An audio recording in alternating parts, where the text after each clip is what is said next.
안녕하세요, 트래블튜브. 오늘은 일본은행의 자산이 공개돼 전세계가 놀란 이유라는 주제로 얘기해보겠습니다. 일본의 국가 중앙은행인 일본은행, 뱅크 오브 저팬의 자산이 전세계 중앙은행 가운데 최대 규모를 보유한 것으로 나타나서 논란이 되고 있습니다. 일본은행의 자산이 늘게 된 것은 일본 정부의 채권을 계속 흡수하기 때문인데요. 일본 정부는 매년 막대한 빚을 내고 있는데 이것을 일본은행이 국채로 사들이는 겁니다.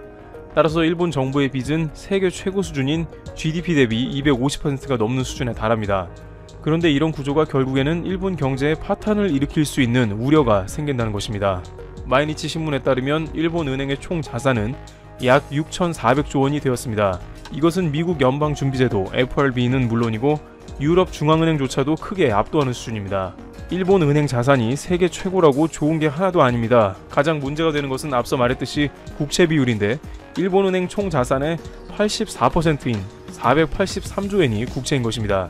쉽게 얘기하자면 일본 정부는 빚을 내고 있는 것이고 일본 은행은 정부의 돈을 빌려준다는 것입니다. 이것은 아베 신조 총리의 경제정책인 아베노믹스를 뒷받침하기 위해 시중에 돈을 푼 결과로 분석되고 있습니다.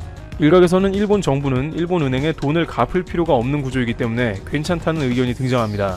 특히 엔화는 달러와 같은 기축 통화에 가까워 안전하며 정부가 무제한 돈을 찍어내도 된다는 것입니다. 미국도 이와 같은 방식으로 국가 부채가 계속 늘어나고 있는 상황이니 일본도 기축 통화로 괜찮다는 것이죠. 그러나 경제 전문가들은 이것은 완전히 비정상적 구조라고 지적하고 있습니다. 빚을 내지 않으면 나라 운영이 불가능한 상태라는 것인데 언제까지 금융기관이 이 국가 빚을 감당할 것인지도 의문입니다. 일본은행이 정부의 빚 중에 41%를 감당하고 있습니다만 나머지 금융기관, 보험사, 해외 투자도 나눠갔습니다. 그런데 이러한 기관들의 일본 정부는 국채 이자 비용도 내야 하며 그 비용은 점점 증가하고 있습니다. 결국 그 이자 비용을 내기 위해 다시 일본 중앙은행으로부터 빌려서 지급하는 상황이 나오는 것입니다. 이렇게 일본 정부가 이런 일을 반복하는 이유는 세수가 턱없이 부족한 것도 기인하고 있습니다.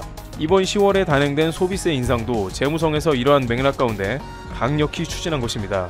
IMF나 동일본 대지진과 같은 국가 위기 상황, 일본 고령화로 사회보장비 지출도 늘어났습니다. 따라서 현재 상황의 답은 증세밖에 없다는 결론이 나옵니다. 아베 총리가 가장 안 하고 싶어하는 것은 증세인데 과거 증세로 국민 반발을 사서 선거에서 패했기 때문입니다. 게다가 증세는 일본 경제를 크게 위축시켰기 때문에 오히려 세수가 더 줄어들 수 있다는 우려도 나옵니다. 그럼에도 불구하고 언제까지 일본은행에서 돈을 빼서 쓸 수는 없기 때문에 증세를 결정하게 된 것입니다. 한편 이러다 보니 최소한 수백조 원의 정부 예산이 투입되어야 해결된다는 후쿠시마 오염수 매립 방안은 어려운 문제입니다.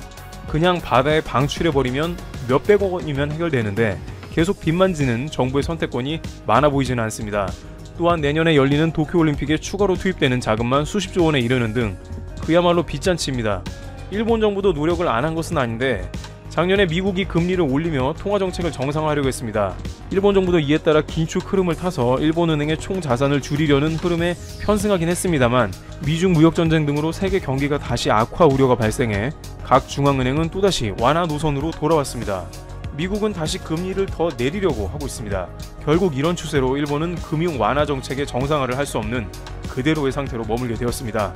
그만큼 세계 경제 상황이 안 좋다는 것인데 일본에는 이게 더욱더 독이 되는 것입니다.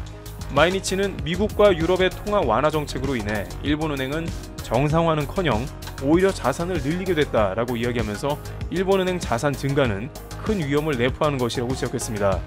장래에 금융 완화 정책을 종료하고 정상적으로 빚을 갚기 시작하면 이자 비용이 늘어나게 되며 중앙은행은 채무 초과 상태에 빠질 수도 있습니다. 마이니치는 그런 상황으로 일본은행이 곧바로 파탄하는 일은 없겠지만 신뢰가 깨져 엔화 가치가 급락해 경제 혼란이 초래될 것이라고 이야기했습니다. 일각에서는 이런 이유로 미국과의 엔화 협상에 진땀을 흘리는 것이라고 이야기합니다. 트럼프 정부는 계속해서 중국과 일본 등을 환율 조작 의심 국가로 몰아세우고 있습니다. 만약 대일 무역 적자 해소를 위해 미국이 전격 일본 정부의 엔화 가치를 올려버린다면 일본은 금리를 올려야 되는 상황이 오기 때문에 정부의 이자 비용은 급격하게 증가할 것입니다. 미국의 일부 경제학자들은 일본 정부는 빚의 원금은 손도 못 대고 있으며 이자 비용도 세금으로 충당하거나 이자를 내기 위해 일본 은행에서 다시 돈을 빌리는 것은 엔화가 아니었으면 이미 파산했을 것이라고 경고합니다. 이상으로 일본 은행의 총 자산이 세계 최고 수준이 되었으며 그것은 곧 일본 정부의 빚이라는 상태를 살펴봤습니다. 전 세계 경제 침체가 오고 있는 현 시점에서 일본 정부는 빚 해결의 실마리를 찾을 수 있을지 그 이슈가 주목됩니다. 트래블튜브 여기서 마치겠습니다. WTO 세계무역기구라고 하죠. 한국, 일본, 미국, 중국을 포함해서 총 164개의 국가가 가입해 있는데요.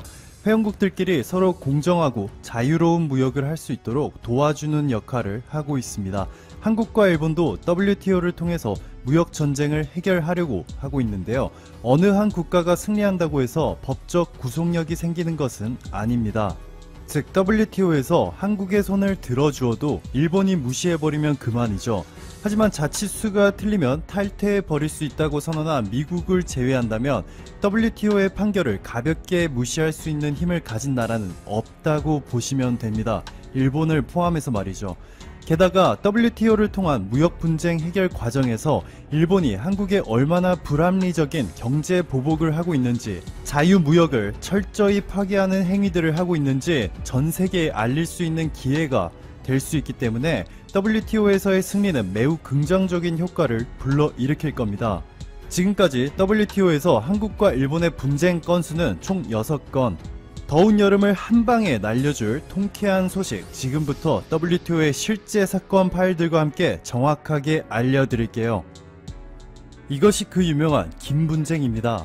지난 2004년 일본이 한국산 김에 쿼터제를 실시한 것인데요. 쉽게 말해서 한국이 일본에 수출할 수 있는 김의 양을 정하고 그 이상으로는 일본에 판매하지 못하도록 한 것이죠. 당시 선진국들 가운데 수산물의 쿼터제를 시행한 국가는 일본밖에 없었습니다. 이건 미친 짓이죠. 당연히 한국이 승리하였고 1년에 2억 4천만 장으로 제한됐던 한국의 대일본 김 수출은 WTO 판결 이후 12억 장으로 확대되었습니다. 두 번째는 일본이 한국 하이닉스의 D램 메모리 반도체에 27.2%의 관세를 부과하였는데요. 그 이유가 2000년 위기에 빠진 하이닉스에 대한 채권자들의 채무 조정 때문이었습니다. 즉 하이닉스가 한국에서 보조금을 잔뜩 받고 글로벌 D램 반도체 시장에서 너무 빨리 성장한 것 아니냐며 불평을 한 거죠. 이 사건도 결국 한국의 승리로 마무리되었고요. 일본이 하이닉스에 부과한 27.2%의 관세를 철폐하면서 사건이 종결되었습니다.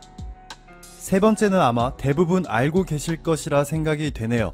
바로 한국이 지난 2015년도에 후쿠시마 주변의 일정 식품들에 대해 수입 금지 조치를 내리자 일본이 WTO에 제소한 사건인데요. 2011년 3월 11일 후쿠시마 원자력 발전소 폭발 사건이 발생하면서 한국 정부는 일부 일본산 품목 수입을 금지하였고요. 수입 제품에 대해서는 방사능 검사를 실시하였습니다. 이게 사실 우리가 수입 규제를 하기 이전에 일본이 수출은 물론이고 판매 자체를 중단해야 했지만 이를 못마땅해 한 것은 물론이고 2013년도에는 도쿄전력이 원전 오염수를 태평양에 유출했다는 정황이 발각되었죠. 이에 한국 정부는 후쿠시마 주변 8개 현의 모든 수산물 수입을 금지하고 세슘 기준을 대폭 강화. 올해 4월 WTO는 최종적으로 한국의 손을 들어주었습니다. 일본의 완벽한 패배죠. 일본은 한국을 상대로 WTO에서 단 한 번도 승리를 거두지 못했습니다.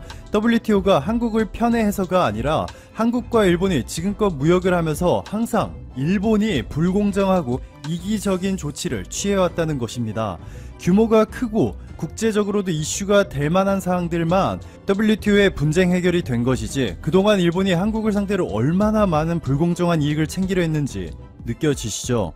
현재 진행형인 한일 간 WTO 사건은 총 3가지입니다. 한국이 일본산 공기압 밸브에 최대 22.77%의 관세를 부과한 것과 한국이 2004년부터 일본산 스테인리스 스틸 바에 15.39%의 관세를 부과하고 있는 것, 그리고 지난해 11월 이례적인 위기에 빠진 대우조선해양을 살리는데 한국 정부가 한국산업은행을 통해서 자금을 지원해 준 것이 부당하다며 일본이 WTO에 제소한 것이 있습니다.